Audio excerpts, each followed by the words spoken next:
Hello बच्चों, कैसे हैं आप सब। नमस्कार, स्वागत है आप सभी का इस वीडियो क्लास में। आज हम लोग बिहार बोर्ड कक्षा 8 के विज्ञान के दूसरे पाठ का अध्ययन करेंगे, जिसका नाम है तड़ित और भूकंप, प्रकृति के दो भयानक रूप।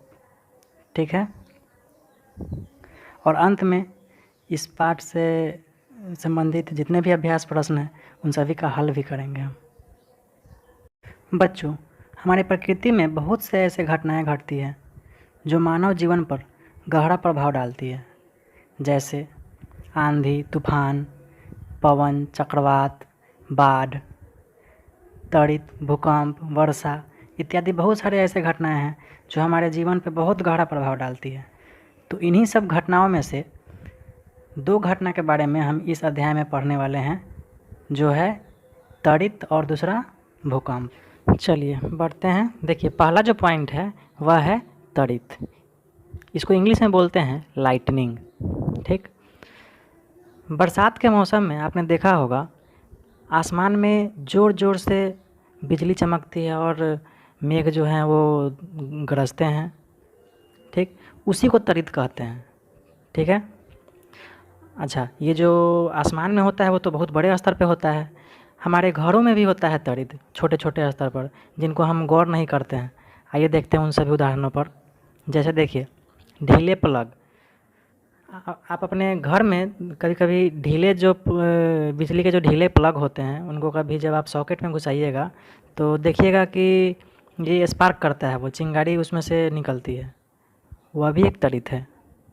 ठीक, अच्छा, सर्दियों के मौसम में आप जो ऊनी स्वेटर पहनते हैं और बहुत देर पहनने के बाद जब उसे आप बाहर निकालते हैं तो वो जो ऊनी या पॉलिस्टर का जो कपड़ा है वो चिट चिट का आवाज़ करता है उतारते टाइम। ठीक, ये क्या है चिट चिट का आवाज़? यह भी तड़ित है। ठीक है, तो इसके बारे में हम आगे देखेंगे और विस्तार में। देखते हैं आगे क्या है।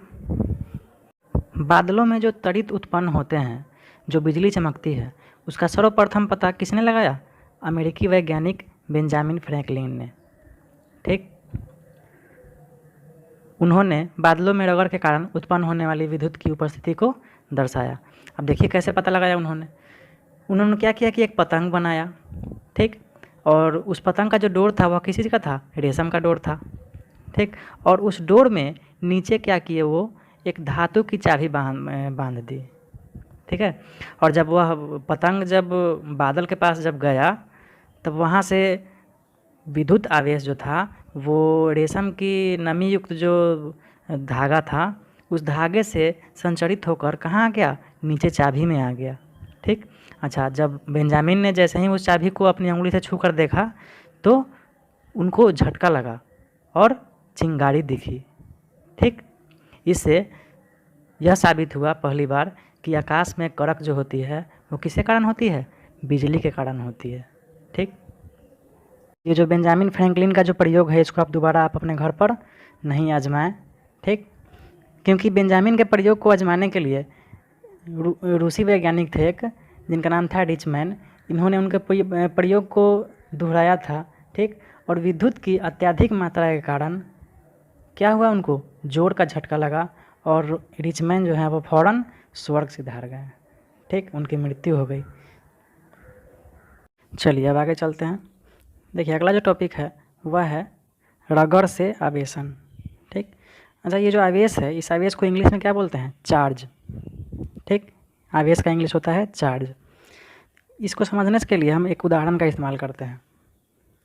आपने बचपन में कंघी से कागज़ के टुकड़ों को सटाकर देखा होगा। अगर नहीं देखा है तो आप उसको आसानी से कर सकते हैं। आपको करना क्या है कि कुछ कागज़ का टुकड़ा लेना है, छोटा छोटा टुकड़ा एकदम फाड़ के रख लेना है अपने टेबल पे, और एक कंघी लेना है और उस कंघी से क्या करना है? अपने बाल को धीरे धीरे आराम आराम से 2-3-4 मिनट तक अपने बाल को क्या करना है? सूंघना है। ठीक है, और जब 2-3 मिनट तक जब आप अपने बाल को सूंघ लेंगे उस कंघी से तो क्या करना है? आपको क्या करना है? उस कंघी को उस छोटे छोटे कागज़ के टुकड़ों के पास ले जाना है। आप जैसे ही इन कागज़ के टुकड़ों के पास ले जाएंगे आप देखेंगे कि वो जो छोटा छोटा कागज़ का टुकड़ा है वो कंघी में सट जाएगा। तो ऐसा क्यों हुआ? वो कागज़ का टुकड़ा कंघी में कैसे सट गया? तो ऐसा इसलिए हुआ कि जब हम कंघी को अपने बाल में सोट रहे थे, रगड़ रहे थे, तो उस कंघी में आवेश पैदा हो गया। वही है रगड़ से आवेशन, ठीक है। जब कंघी को हम बाल में रगड़ रहे थे तो उस रगड़ के कारण उस कंघी में आवेश पैदा हो गया, और जैसे ही उस कंघी को हम कागज़ के टुकड़े के पास ले गए तो वह कागज़ का टुकड़ा क्या हुआ, उस कंघी में सट गया, ठीक। चलिए, अब इसी रगड़ से आवेशन को समझने के लिए एक और इंटरेस्टिंग सा क्रियाकलाप इसमें है। आप इसको करके देखिए, अच्छा लगेगा। आपको करना क्या है कि किसी आदमी को क्या करना है, स्वेटर पहनाकर प्लास्टिक की कुर्सी पर आपको बैठा देना है, ठीक। क्या करना है, स्वेटर पहनाकर उसको प्लास्टिक की कुर्सी पर बैठाना है, और ध्यान रहे वो जो आदमी बैठेगा प्लास्टिक की कुर्सी पर वह चप्पल पहन के बैठेगा, ठीक। अब सूखा गमछा से क्या करना है कि वो जो जिस कुर्सी पर बैठा है उस कुर्सी के पीठ को धीरे धीरे रगड़ना है, ठीक।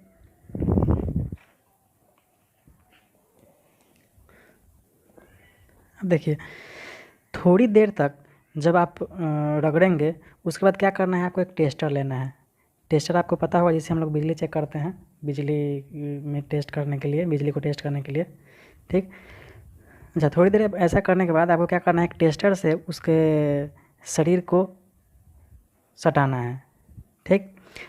आप जैसे ही उस टेस्टर को उसके शरीर में सटाइएगा तो क्या होगा, टेस्टर का बल्ब जल उठेगा, है ना इंटरेस्टिंग। अब सोचिए ऐसा क्यों हुआ। ऐसा इसलिए हुआ कि जब हम तौलिया कुर्सी के पीठ के पीछे रगड़ रहे थे तो उसमें क्या हुआ, उसके शरीर में आवेश उत्पन्न हो गया, ठीक। और वही आवेश जो है वो हमको टेस्टर के माध्यम से दिख गया। तो चलिए अब हम अगले इम्पोर्टेंट टॉपिक की तरफ बढ़ते हैं।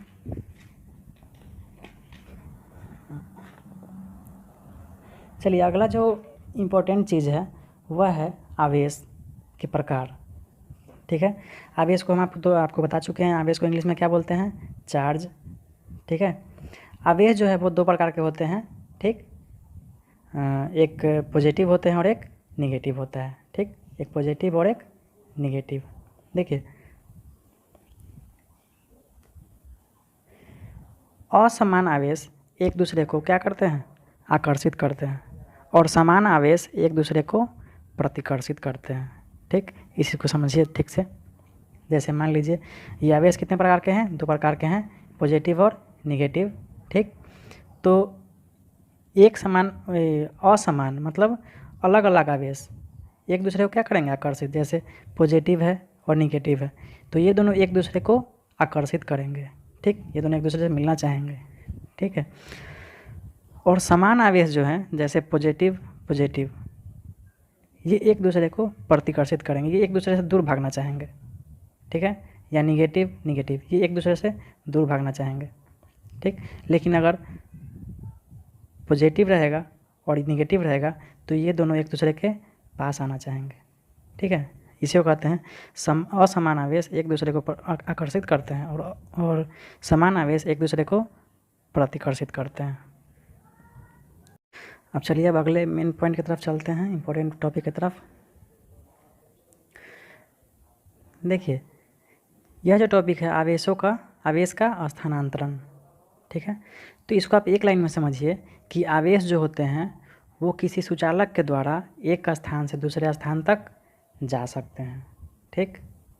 आवेश जो हैं वो किसी सुचालक के माध्यम से एक स्थान से दूसरे स्थान तक जा सकते हैं, ठीक है। अब इसी को क्रियाकलाप के द्वारा समझाया गया है, ठीक। इसको आप पढ़ेंगे अपने घर पे। अब चलिए आगे बढ़ते हैं।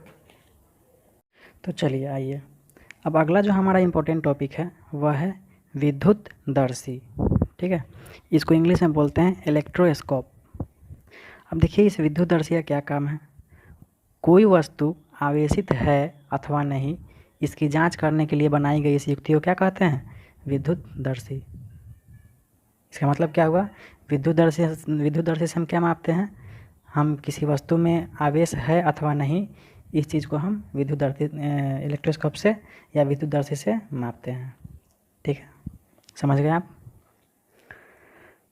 अब अगला जो पॉइंट है वह है, समझिए इसको, भू संपर्कन।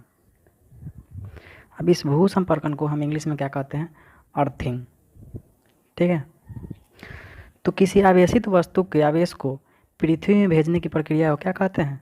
भू संपर्कन कहते हैं। अब देखिएगा आपके घरों में भी अर्थिंग लगा होता है। वो अर्थिंग का क्या काम है कि विद्युत परिपथ में अगर किसी भी प्रकार का कोई गड़बड़ी उत्पन्न हो जाए, ठीक है, तो उस आघात से बचने के लिए क्या करते हैं हम? भू संपर्क अर्थिंग करवा कर रखते हैं, भू संपर्कन करवा कर रखते हैं घर में, ताकि जो भी एक्स्ट्रा बिजली हो वह कहाँ चला जाए? सीधा पृथ्वी के अंदर चला जाए और हमारे घर में कोई नुकसान उससे नहीं हो। ठीक है, चलिए अब आगे चलते हैं। अगला जो हमारा इम्पोर्टेंट टॉपिक है वह है त्वरित को जानिए। ठीक है, अब पीछे त्वरित आप लोग देखे हैं, अब इस त्वरित को हम इसमें समझेंगे कि त्वरित होता कैसे है। ठीक है, तो बरसात के मौसम में ये जो जल वाष्प होते हैं वो बादल के रूप में रहते हैं। बादल जो होते हैं वो क्या है? जल वाष्प है। ठीक है, तो ये जो बादल है वो हवा में घूमते रहते हैं। ठीक है, तो हवा से रगड़ के कारण नीचे वाले जो बादल होते हैं उनमें क्या आ जाता है? ऋण आवेश आ जाता है, और ऊपर वाले जो बादल होते हैं उनमें धन आवेश आ जाता है। ठीक, पीछे आप पढ़े हैं आवेश दो प्रकार के होते हैं, निगेटिव और पॉजिटिव। ठीक है, उसी पॉजिटिव को हिंदी में कहते हैं धन आवेश, और निगेटिव को इंग्लिश में हिंदी में कहते हैं ऋण आवेश। ठीक है, ये कोई नया चीज़ नहीं है, इसको आप पढ़ चुके हैं। तो जब ये हवा से रगड़ के कारण इन दोनों में, ये बादलों में जब आवेश आ जाता है, धन आवेश और ऋण आवेश, और इन्हीं दोनों आवेश जब आपस में जब मिलते हैं तो क्या होता है? ज़ोर ज़ोर से बिजली चमकती है और गरजती है। ठीक है, और इसी को हम लोग कहते हैं कि आसमान में बिजली चमक रही है। तो समझ गए बिजली क्यों चमकती है आसमान में? चलिए अब अगला जो हमारा महत्वपूर्ण टॉपिक है वह है त्वरित से सुरक्षा। ठीक है, त्वरित से हम सुरक्षा कैसे करेंगे?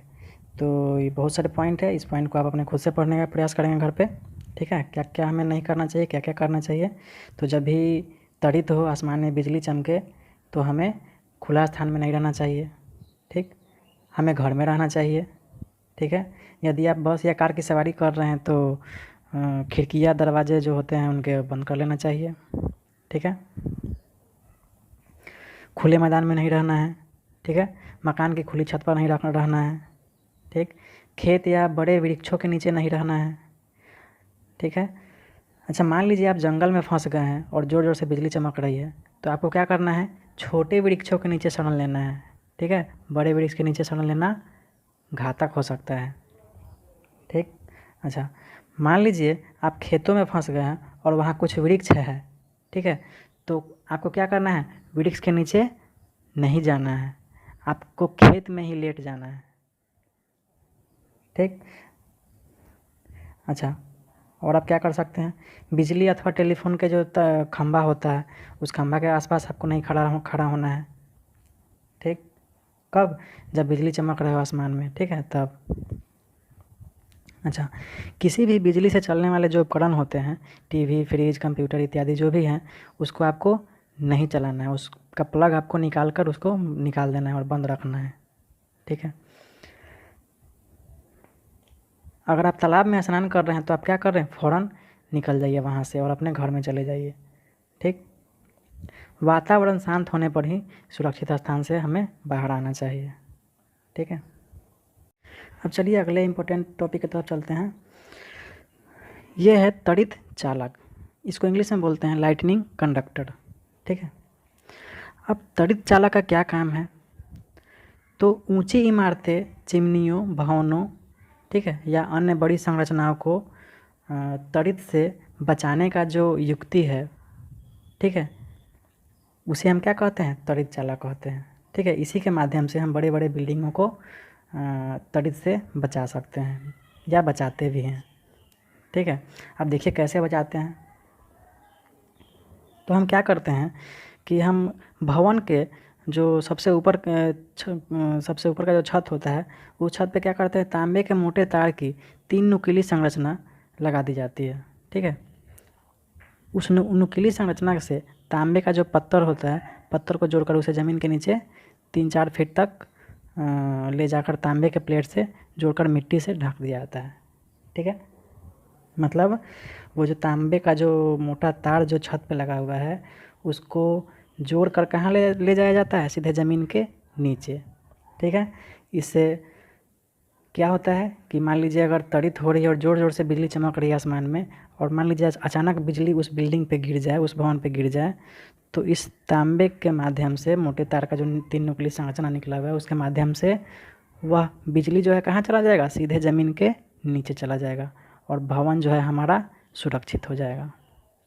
ठीक, तो समझ गए आप त्वरित चालक क्या है। चलिए अब आगे चलते हैं। अगला जो हमारा पॉइंट है वह है भूकंप।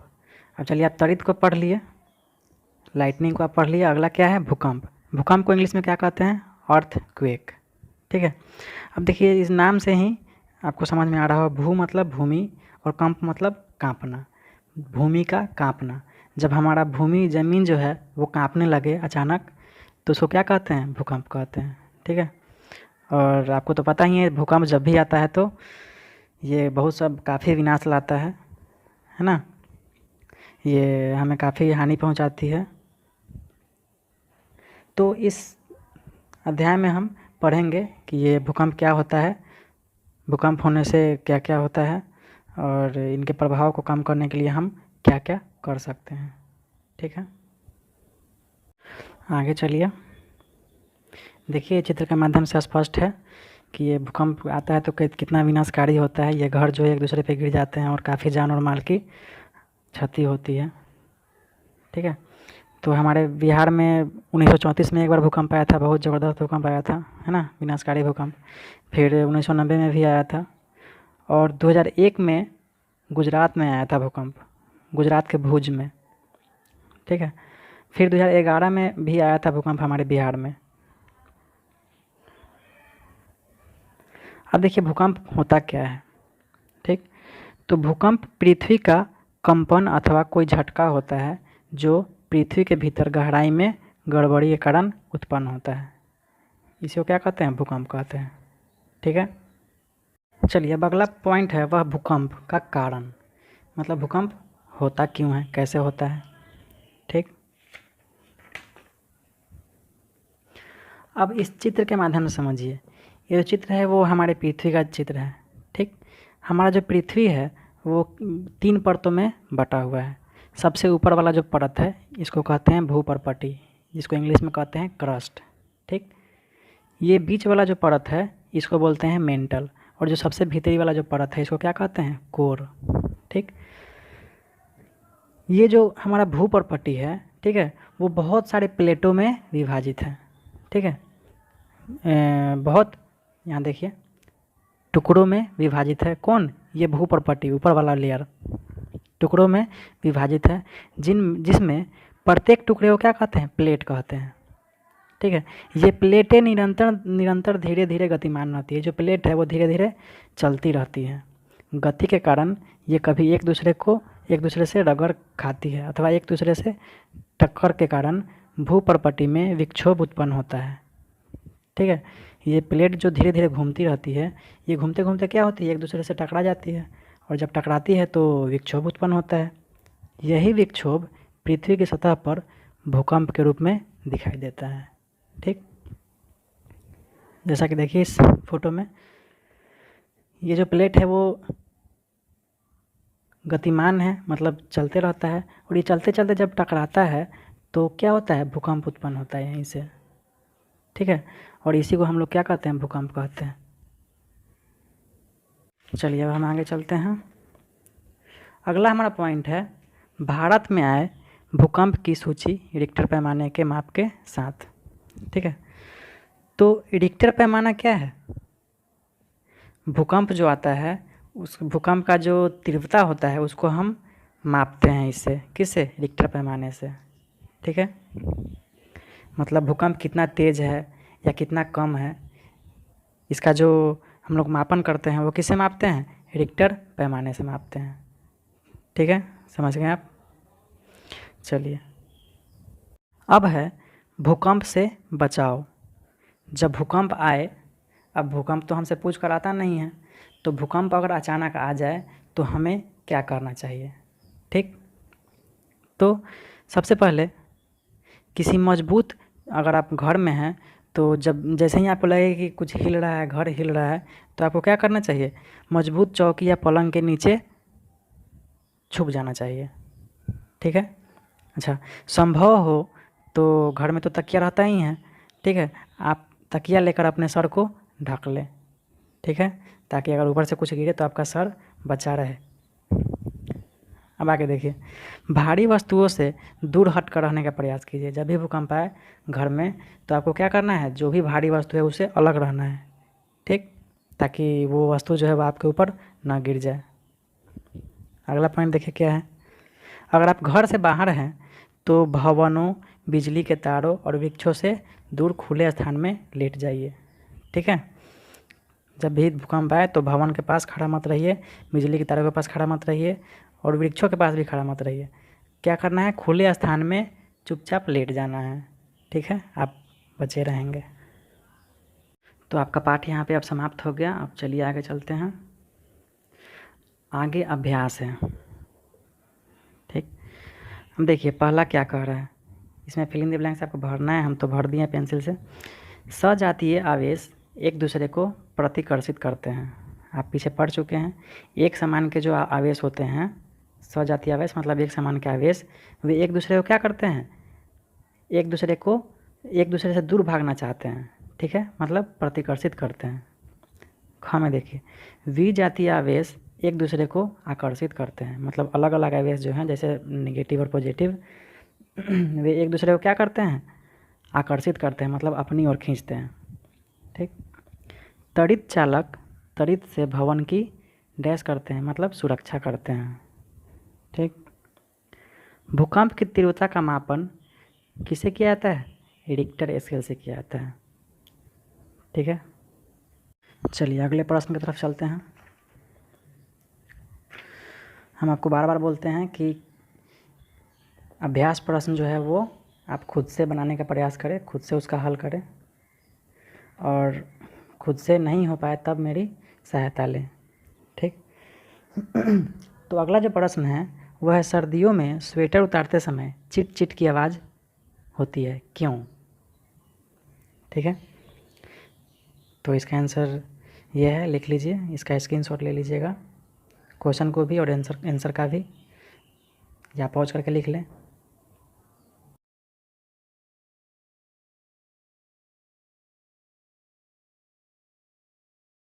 चलिए अगला प्रश्न है, जब हम विद्युत दर्शी के ऊपरी भाग को छूते हैं तो वह अपना आवेश खो देती है, व्याख्या कीजिए। ठीक है, तो इसका आंसर लिखिए।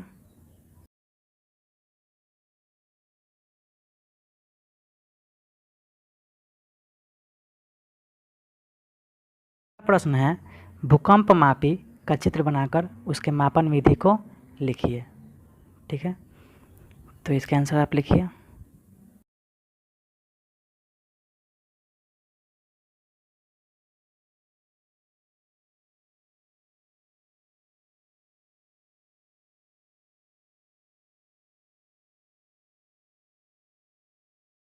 चलिए अगला प्रश्न है, त्वरित तथा भूकंप से अपनी सुरक्षा के उपायों का वर्णन कीजिए। ठीक है, चलिए इसका भी आंसर लिख लीजिए।